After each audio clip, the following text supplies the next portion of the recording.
कक्षा 10 के सभी विद्यार्थियों को मेरा नमस्कार। प्रिय विद्यार्थियों, आज का हमारा वीडियो है कक्षा 10 विषय सामाजिक विज्ञान अध्याय 6 केंद्र सरकार राष्ट्रपति के निर्वाचन पद्धति। देखिए विद्यार्थियों, अपन प्रतिदिन बिना किताब के फेस टू फेस पढ़ाते हैं। आज मैंने क्यों न सोचा कि स्कूल ऐप के द्वारा जैसे पढ़ाया जा रहा है उसके अकॉर्डिंग हम भी पढ़ाने का प्रयास करें, और उसी के थ्रू आज मैंने लिखित रूप में आपको समझाने का प्रयास किया है। तो आप मुझे बताएं कमेंट के माध्यम से या कॉल के माध्यम से कि आपको किस तरह से पढ़ने में ज़्यादा आपको अच्छा लग रहा है, तो उसी के थ्रू आपको पढ़ाया जाएगा और हमारा प्रयास रहेगा कि हम आपको और अच्छे से पढ़ा सकें। आप मेरे चैनल को लाइक करें, सब्सक्राइब करें। तब तक के लिए धन्यवाद। आइए विद्यार्थियों, आज हम पढ़ेंगे राष्ट्रपति का निर्वाचन। राष्ट्रपति के चुनाव के लिए अप्रत्यक्ष निर्वाचन की पद्धति को अपनाया गया है। तो सबसे पहली बात यह रही कि अप्रत्यक्ष निर्वाचन किसे कहते हैं। तो अप्रत्यक्ष निर्वाचन में क्या होता है कि राष्ट्रपति का जो चुनाव होता है वो गुप्त मतदान के द्वारा होता है, या गुप्त मत पद्धति या गुप्त मतपत्र के द्वारा होता है ना। तो अप्रत्यक्ष निर्वाचन में अपने को एक चीज़ का ध्यान रखना है कि इसमें जनता जो होती है वो अपने प्रतिनिधि को नहीं चुनती है। इसमें क्या होता है कि लोकसभा, राज्यसभा, विधानसभा और जो केंद्र शासित प्रदेश होते हैं उनके जो निर्वाचित सदस्य होते हैं वो राष्ट्रपति के चुनाव में भाग लेते हैं। यानी जनता के द्वारा जो चुने गए प्रतिनिधि है वो राष्ट्रपति के चुनाव में भाग लेते हैं। इसमें जैसे अभी आपको पता है कि हमारे गांव में जैसे सरपंच का चुनाव होता है, एमएलए का चुनाव होता है ना, एमपी का चुनाव होता है। तो जो लोकसभा, राज्यसभा, विधानसभा ये जो चुनाव होते हैं इसमें आपको पता है कि इनका जो चुनाव होता है वो प्रत्यक्ष रूप से होता है। यानी जनता स्वयं आपको पता है कि वोट डालने के लिए जाती है ना, सार्वभौमिक वैश्विक मताधिकार के आधार पर। जबकि राष्ट्रपति के चुनाव में आपको पता है कि लोकसभा, राज्यसभा, विधानसभा और केंद्र शासित प्रदेशों के जो निर्वाचित सदस्य होते हैं वो राष्ट्रपति के चुनाव में भाग लेते हैं। ये अपने को पता होना चाहिए। आगे देखते हैं। और इसमें क्या दे रखा है कि राष्ट्रपति का जो निर्वाचन है यानी राष्ट्रपति का जो चुनाव है वो एकल संक्रमणीय मत पद्धति के आधार पर होता है। तो एकल संक्रमणीय मत पद्धति किसे कहते हैं, इसको अपन आगे पढ़ रहे हैं। देखो कि ये जो एकल संक्रमणीय मत पद्धति है इसको अपन आनुपातिक प्रतिनिधित्व एकल संक्रमणीय मत पद्धति भी कह सकते हैं, है ना। अब देखो ये जो पद्धति है ये इस प्रकार है कि राष्ट्रपति का जो निर्वाचन है वो अप्रत्यक्ष रूप से होता है। देखिए कैसे होता है कि राष्ट्रपति का चुनाव अप्रत्यक्ष रूप से ऐसे निर्वाचक मंडल द्वारा किया जाएगा। यानी राष्ट्रपति के चुनाव में कौन कौन से सदस्य भाग लेंगे। देखिए इसमें निर्वाचित जो सदस्य हैं कि संसद के दोनों सदन यानी लोकसभा प्लस राज्यसभा, संसद के दोनों सदनों की जो निर्वाचित सदस्य है वो आपको पता है कि राष्ट्रपति के चुनाव में भाग लेंगे। अब आपको पता है, मैं आपको समझा सकता हूँ उदाहरण के लिए। जैसे आपको पता है कि लोकसभा में 543 सदस्य निर्वाचित होते हैं जबकि 2 सदस्य मनोनीत होते हैं। वैसे आपको पता है राज्यसभा में है ना 233 सदस्य आपको पता है निर्वाचित होते हैं और जबकि 12 सदस्य मनोनीत होते हैं। तो इसमें आपको पता है कि निर्वाचित सदस्य भाग लेंगे। उसके बाद में है राज्य विधानसभाओं, यानी आज हमारे भारत में जो 28 राज्य है ना, 28 राज्य की जो विधानसभाएं हैं उनके 70वें संविधान संशोधन, यानी हमारे भारत में 17वां जो संविधान संशोधन था 1992, उसमें कहा गया कि जो हमारे भारत के जो केंद्र शासित प्रदेश है यानी संघीय क्षेत्र की जो विधानसभाएं हैं, केंद्र शासित प्रदेशों की जो विधानसभाएं हैं, जैसे मैं आपको उदाहरण के लिए दे सकता हूँ, जैसे दिल्ली है और पांडुचेरी है ना, या पुदुचेरी है, इनके जो निर्वाचित सदस्य है वो भी राष्ट्रपति के चुनाव में भाग लेंगे, है ना। तो इसको अपने पढ़ना है। अब देखो आगे इसमें क्या है कि मैं आपको अतिरिक्त जानकारी भी आपको समझाने के लिए दे रहा हूँ, तो आप उसको अच्छे से समझना। मैं आपसे ये कह देता हूँ कि जो राष्ट्रपति का चुनाव होता है उसमें ऐसे कौन से सदस्य होते हैं जिनको मतदान करने की अनुमति नहीं होती है, यानी वो राष्ट्रपति के चुनाव में मतदान नहीं कर सकते। देखो सबसे पहली बात है कि लोकसभा के मनोनीत सदस्य, राज्यसभा के मनोनीत सदस्य ये राष्ट्रपति के चुनाव में भाग नहीं ले सकते हैं। और जैसे राज्यसभा तो है ही है, इसके साथ साथ राज्य विधानसभाओं के मनोनीत सदस्य, राज्य की विधान परिषदों के सदस्य है ना, इन्हें राष्ट्रपति के चुनाव में मतदान करने की अनुमति नहीं होती है ना। ये अपने को ध्यान रखना है, इम्पोर्टेंट टॉपिक है। अभी हमारे कक्षा 10वीं में तो काम में आएगा ही, आगे भविष्य में भी आपके ये काम में आएगा। तो इस चीज़ का अपने को विशेष रूप से ध्यान रखना है।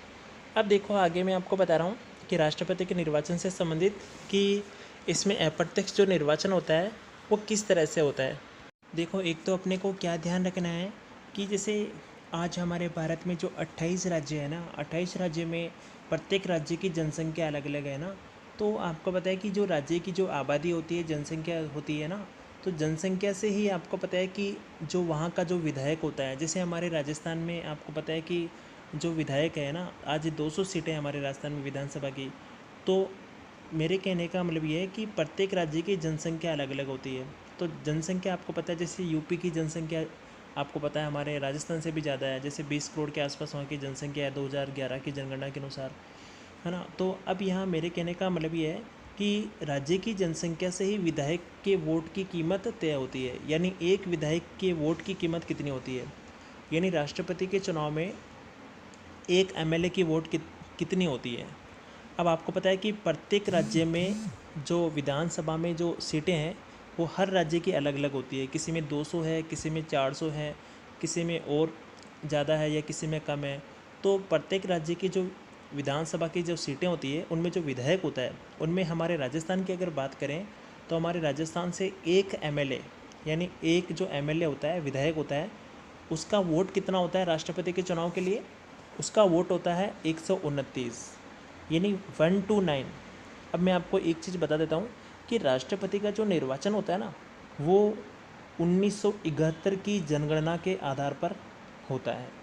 यानी 1971 की जो जनगणना है उसको राष्ट्रपति के चुनाव के लिए आधार बनाया गया है।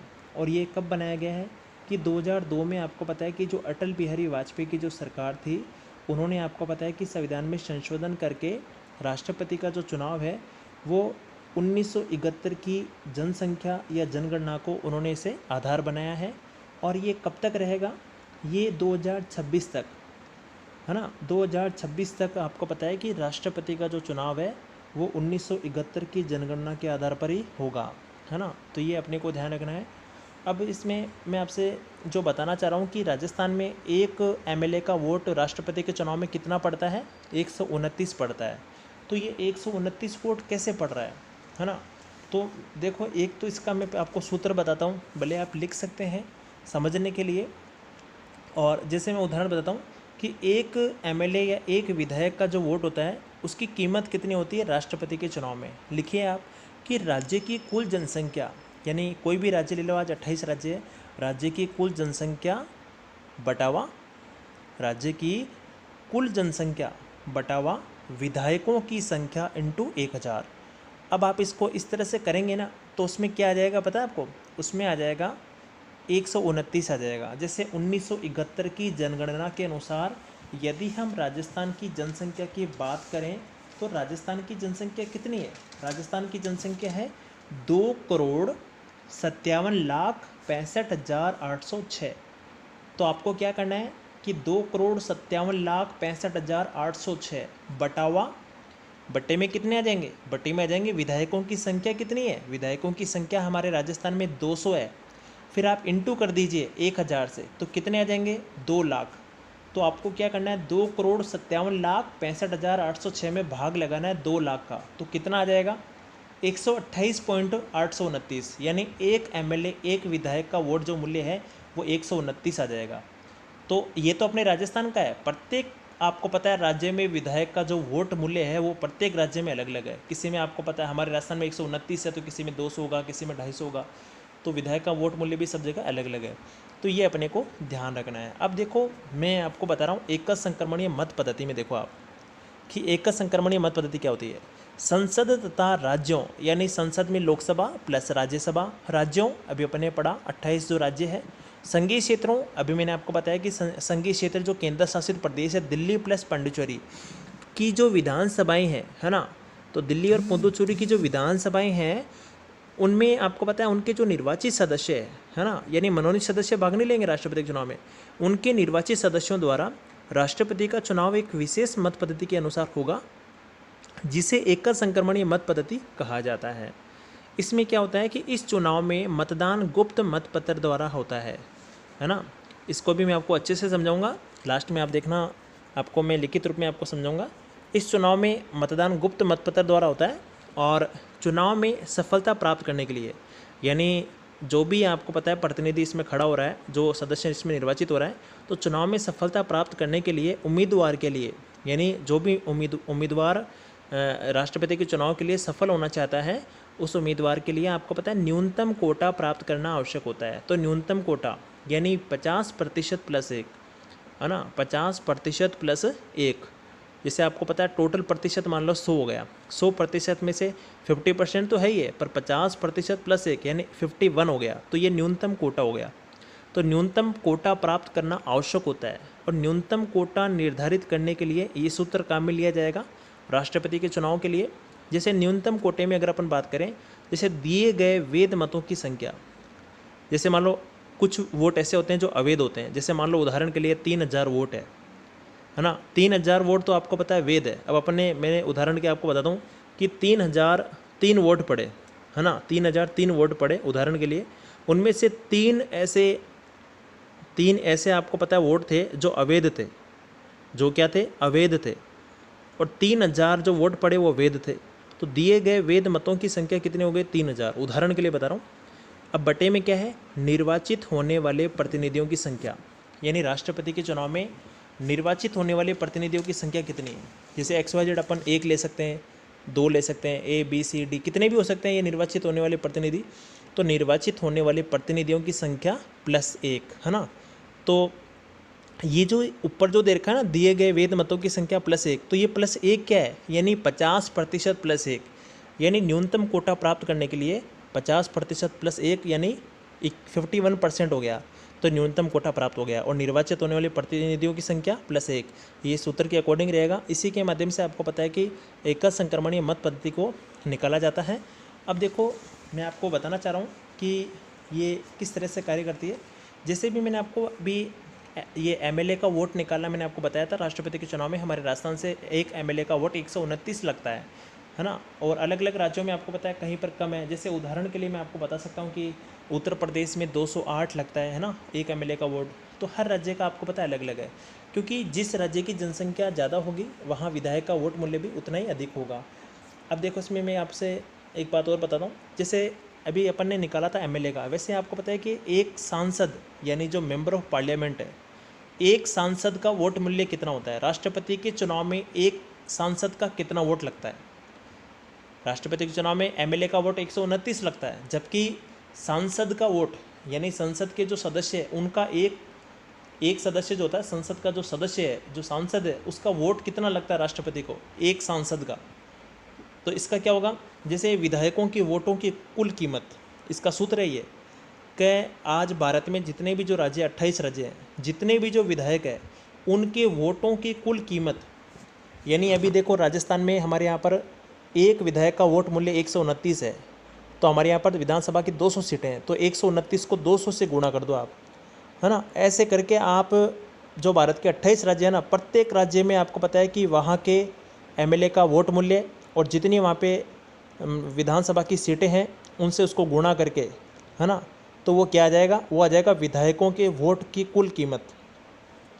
भारत के जो जितने भी जो विधायक है हर राज्य में अलग अलग, तो विधायकों के वोट की कुल कीमत आ जाएगी। फिर बटा क्या निकालेंगे कि जो हमारे लोकसभा और राज्यसभा के जो सदस्य है ना, उनमें संसद के दोनों सदनों के जो सांसद है उनकी कुल संख्या, संसद के दोनों सदनों के जो सांसद है उनकी कुल संख्या 776।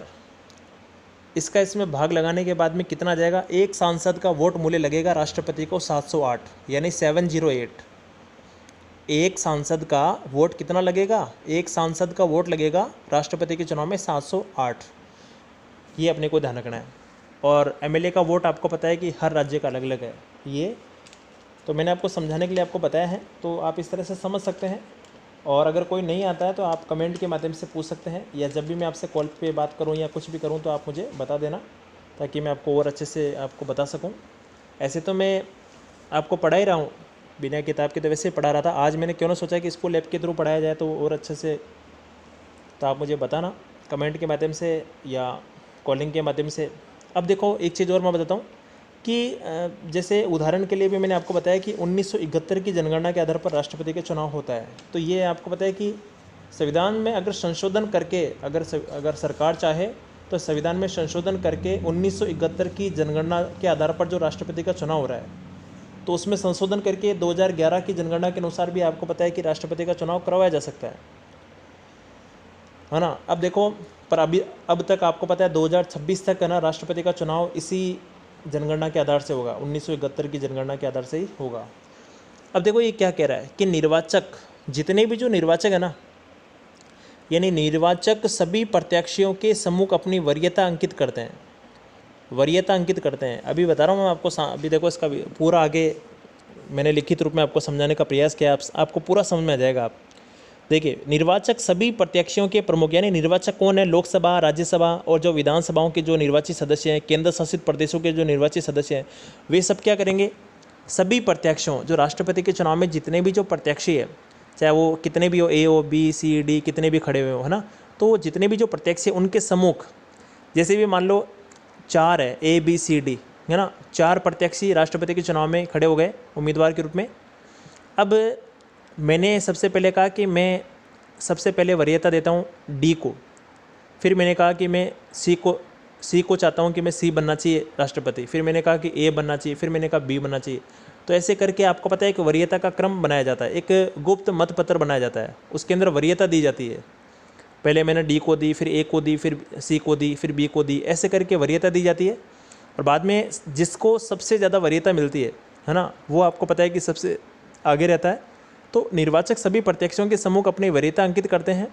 मतगणना के दौरान, जब राष्ट्रपति के चुनाव होने के पश्चात जब मतगणना होती है, तो मतगणना के दौरान सर्वप्रथम प्रत्याशियों को, सबसे पहले जो प्रत्याशी होता है उन प्रत्याशियों को मिले पहली वरीयता के मतों की गणना की जाती है। यानी ए, बी, सी, डी, जैसे भी मैंने आपको बताया 4 प्रत्याशी खड़े हुए, तो उसमें प्रत्येक की वरीयता निकाली जाती है कि किस किस को कितने कितने वोट मिले, किस किस को कितने कितने वोट मिले।